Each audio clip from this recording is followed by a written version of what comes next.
بسم اللہ الرحمن الرحیم۔ السلام علیکم ناظرین، اپنے سوشل میڈیا پلیٹ فارم سے میں ہوں علی رضا الوی۔ آج 2-3 بڑی اہم خبریں ہیں جو آپ سے شیئر کرنی ہیں، لیکن اس خبروں کی طرف جانے سے پہلے یہ بتا دوں کہ بہت ہی اہم خبریں ہیں جن خبروں کی ہم سلیکشن کرتے ہیں وہ ڈیپتھ تک آپ کو بتائیں گے، اور آپ اینڈ تک اگر اس کو دیکھتے رہیں گے تو آپ کو صحیح طرح سے سمجھ آئے گی کہ بات ہے کیا اور بات کے پیچھے کیا ہے۔ لیکن اس سے پہلے آپ اگر ابھی تک آپ نے ہمارا چینل سبسکرائب نہیں کیا یا فیس بک پہ دیکھ رہے ہیں تو اگر اس کو میں فالو نہیں کیا آپ نے ہمارے پیج کو، تو سبسکرائب کر لیں، فالو کر لیں، تاکہ اور آپ کا اور ہمارا رشتہ اور ناطہ جو ہے بدستور مستحکم رہے اور بنتا چلا جائے۔ اب جی، پہلی خبر یہ ہے کہ اور بہت سارے اداروں کی طرح نیب میں بھی فوجی آ گئے ہیں مزید۔ پہلے تو موجود ہیں ہی صحیح، آپ کو پتہ ہی ہے، چیئرمین نیب ہم ذکر کر چکے ہیں کہ وہ بھی سربراہ جو تھے وہ باقاعدہ قانون تبدیل کر کے تو ان کو لگایا گیا، اور فوجی آ گئے ہیں۔ کون کون آئے ہیں اور کیا کیا کریں گے، ان سے کیا توقعات ہیں، اس کا جائزہ لیں گے۔ پھر سابق آرمی چیف کی سیاسی جماعت جو ہے وہ ختم ہو گئی ہے۔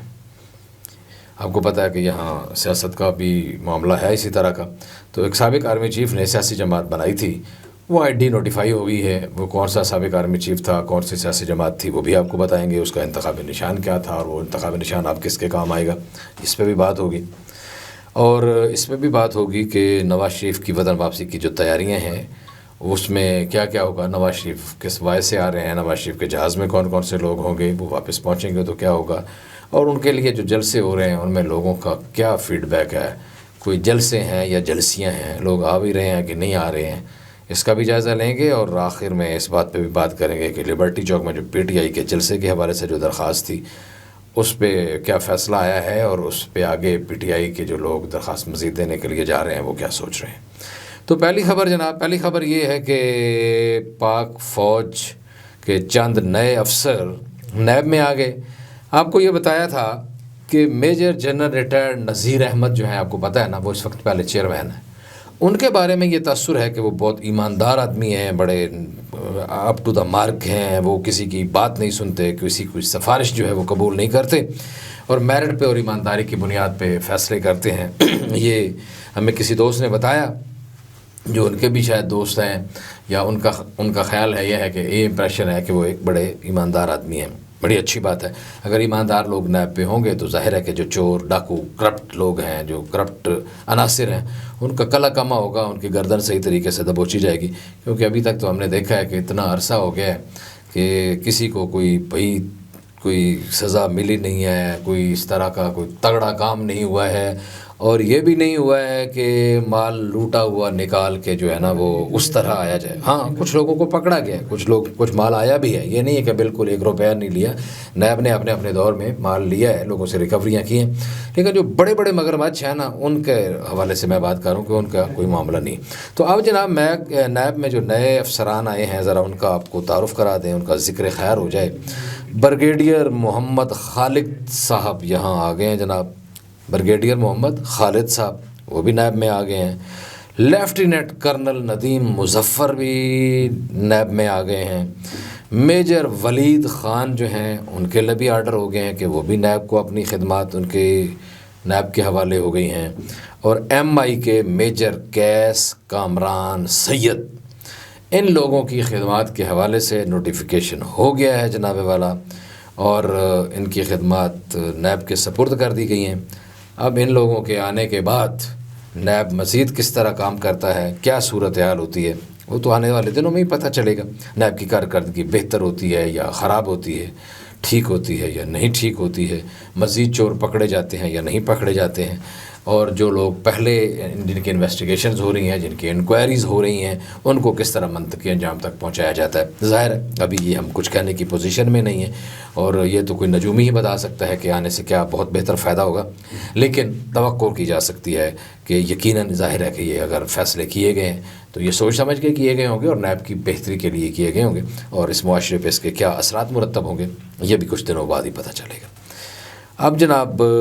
آپ کو بتایا کہ سابق آرمی چیف کی سیاسی جماعت پر پابندی لگ گئی۔ وہ سابق آرمی چیف آپ سوچ رہے ہوں گے کہ کون ہے، تو وہ سابق آرمی چیف جو ہیں وہ اللہ کو پیارے ہو گئے ہیں، اور انہوں نے ایک سیاسی جماعت بنائی تھی، پرویز مشرف۔ آپ کو یاد ہوگا 2010 میں انہیں جب چیف ایگزیکٹو اور پھر جب وردی اتری، اور پہلے جو وہ کہتے تھے وہ وردی میری خال ہے اور پتہ نہیں کیا کیا تھا، اور وردی سے اتر کے پھر انہوں نے سائڈ پہ ہوئے،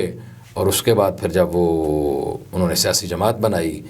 ان کے زمانے میں آپ کو پتہ ہے الٹریشن بھی ہوتی رہی تھی مختلف سیاسی جماعتوں میں، پاکستان پیپلز پارٹی میں الٹریشن ہوئی تھی، پیٹریاٹ بنی تھی، اور بھی وہ بہت سارے کام تھے۔ پھر انہوں نے آل پاکستان مسلم لیگ رجسٹرڈ کروائی تھی، اور اس کا انتخابی نشان عقاب تھا۔ تو اس کے بعد آپ کو پتہ ہے کہ وہ ملک سے باہر چلے گئے تھے، بیمار ہو گئے تھے، پھر یہاں آئے تو پھر جو آپ کے سامنے ان کو سزا بھی ہوئی، پھر اس کے بعد جو ہے وہ سزا کے بعد پھر اچانک وہ ایک دفعہ پیشی کے موقع پہ ان کی طبیعت سخت خراب ہو گئی، پھر وہ واپس چلے گئے، پھر ملک سے باہر چلے گئے، ان کی کمر میں شدید درد ہو گیا، پھر اس کے بعد وہ انتقال فرما گئے، اور ان کے انتقال کے بعد وہ ظاہر ہے کہ وہ وطن واپس آئے، انہیں تمام تر اعزازات کے ساتھ سپرد خاک کیا گیا۔ تو اب کیونکہ وہ انتقال فرما گئے ہیں تو ان کی پارٹی جو ہے وہ ڈی نوٹیفائی ہو گئی ہے، اور یہ بھی کہا گیا ہے کہ کوئی عہدیدار نہیں ہے، 4 سالوں سے اس پارٹی نے کوئی اپنی تفصیلات جمع نہیں کروائی ہیں اثاثوں کی، 4 سال سے کسی نے اثاثوں کی تفصیلات جمع نہیں کرائیں، اس لیے جناب وہ ڈی نوٹیفائی کی جا رہی ہے۔ تو وہ ایک مسئلہ یہ بھی ہے جناب، ان کا انتخابی نشان عقاب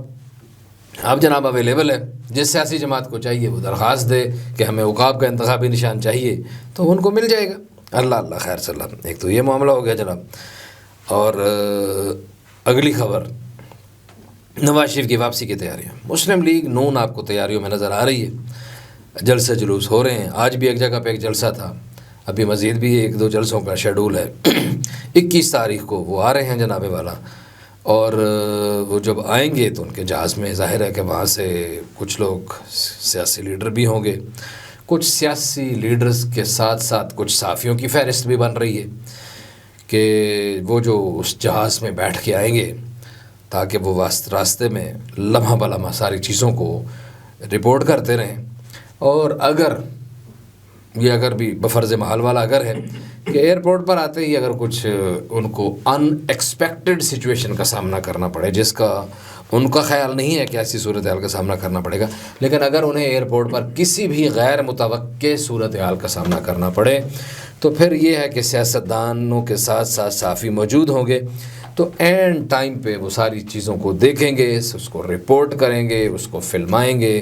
اور وہ چیزیں میڈیا کی نظر ہو جائیں گی، اور میڈیا جو ہے اس کے اوپر بات کرنے کی پوزیشن میں ہوگا۔ اور ویسے بھی یہ آپ کو پتہ کہ پہلے بھی جو مین سٹریم لیڈر جب بینظیر بھٹو صاحبہ آئی تھیں ان کے ساتھ بھی ظاہر ہے کہ جہاز میں کچھ جرنلسٹ موجود تھے، جب اب یہ آئیں گے تو پہلے بھی جب یہ آئے تھے تو اس وقت بھی کچھ جو لوگ ہیں ظاہر ہے کہ جو خاص طور پر جن کا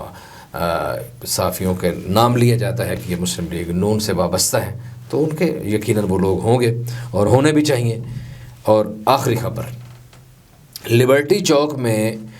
پی ٹی آئی کو جو جلسہ دینے کی جو درخواست تھی وہ تحریری اس کا فیصلہ آ گیا ہے، اور لاہور ہائی کورٹ کے جسٹس راحیل کامران شیخ نے ایک صفحے پر مشتمل فیصلہ دیا ہے۔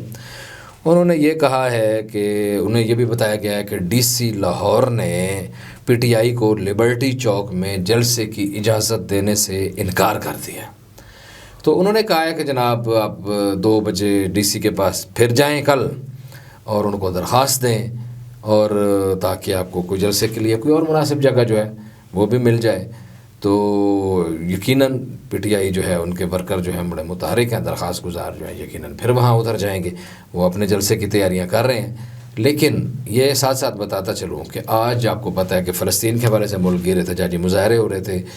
MWM نے کال دی ہوئی تھی، جماعت اسلامی نے کال دی ہوئی تھی، کچھ اور سیاسی جماعتوں نے کالیں دی ہوئی تھیں۔ تو ہم نے دیکھا کہ ہمارے کوئی دوستوں نے رپورٹ بھی کیا کہ پی ٹی آئی کے جن لوگوں نے جھنڈے اٹھائے ہوئے تھے نیشنل پریس کلب اسلام آباد کے سامنے، تو وہاں کچھ لوگوں کو گرفتار کیا گیا۔ بعد میں پتہ چلا ہے کہ ان کو گرفتار کر کے لے گئے ہیں، تو بعد میں چھوڑ بھی دیا گیا ہے، یہ خبر بھی آئی ہے۔ لیکن یہ ہے کہ ایک دفعہ گرفتاریاں ہوئیں، کچھ اور شہروں سے بھی اس طرح کی گرفتاریاں ہوئیں، اور وہ خالصتاً جو لوگ فلسطین کے کاز کے لیے جو تھے، ان کے فلسطینی مظلوم فلسطینیوں کے حمایت کے لیے نکلے ہوئے تھے، تو ان کو گرفتار کیا گیا ہے۔ تو یہ بھی واقعاً ایک عجیب سی صورتحال ہے کہ بہرحال فلسطین کا کاز جو ہے وہ تمام امت مسلمہ کا کاز ہے۔ امت مسلمہ کیا، ویسٹ کے وہ لوگ جنہیں انسانی حقوق اور تہذیب و تمدن کا کوئی تھوڑا سا خیال ہے، وہ بھی ان کے ساتھ اظہار یکجہتی کر رہے ہیں، اور جو محاصرے کی بات کی جا رہی ہے اور انخلا کا آرڈر دیا جا رہا ہے، تو ظاہر ہے یہ تکلیف دہ صورت حال ہے۔ وہ بارود کا ڈھیر بن چکا ہے، قبرستان بن چکا ہے، اور اس کو مزید قبرستان بنانے کی دھمکیاں دی جا رہی ہیں۔ تو اس کی حمایت میں بہرحال لوگ جو نکل رہے ہیں، تو ان کا گرفتار ہونا بھی پاکستان میں ایک عجیب و غریب ہے۔ بہرحال ساری صورتحال ہے، یہ ملک ہے، مختلف صورتحال ہے، مختلف پالیسی ہیں، چلتا ہے، ہوتا ہے، دیکھتے ہیں آگے کیا ہوگا۔ آج اتنے علی رضا الوی کو اجازت دیجیے، اور اجازت کے ساتھ ساتھ ایک دفعہ پھر میں آپ کو ریمائنڈ کروا دوں کہ اگر ابھی تک آپ نے میرا چینل سبسکرائب نہیں کیا، فالو نہیں کیا، تو براہ کرم فالو کریں، سبسکرائب کریں، شیئر کریں، کامنٹ کریں، تاکہ آپ کو ایسی خبریں ملتی رہیں جن کے اوپر کوئی شک و شبہ نہ ہو، جن کی تصدیق کے لیے آپ کو کسی اور جگہ کو نہ دیکھنا پڑے۔ اللہ نگہبان۔